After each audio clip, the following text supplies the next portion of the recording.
Malachi chapter 1. This is the message that the Lord gave to Israel through the prophet Malachi. I've always loved you, says the Lord. But you retort, really? How have you loved us? And the Lord replies, this is how I showed my love for you. I loved your ancestor Jacob, but I rejected his brother Esau and devastated his hill country. I turned Esau's inheritance into a desert for jackals. Esau's descendants in Edom may say, we've been shattered, but we will rebuild the ruins.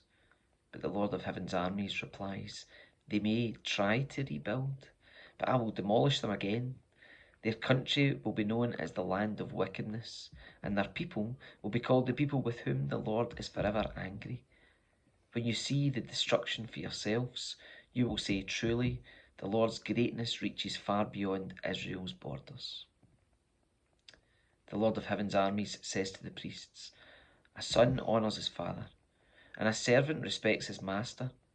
If I'm your father and master, where are the honour and respect I deserve? You have shown contempt for my name.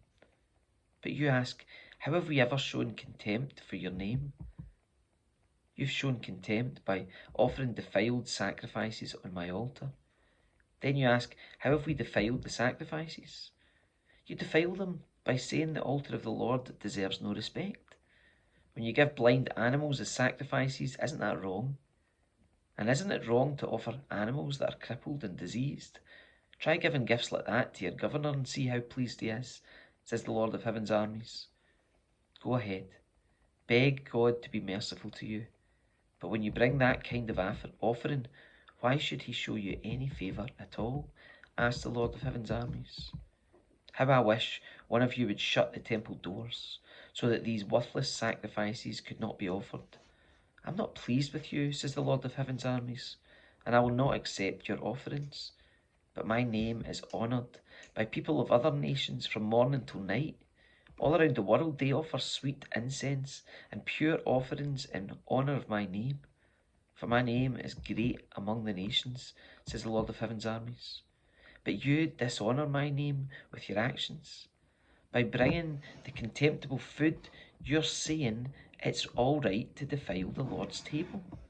You say it's too hard to serve the Lord, and you turn up your noses at my commands, says the Lord of Heaven's armies. Think of it. Animals that are stolen and crippled and sick are being presented as offerings. Should I accept from you such offerings as these? Asked the Lord.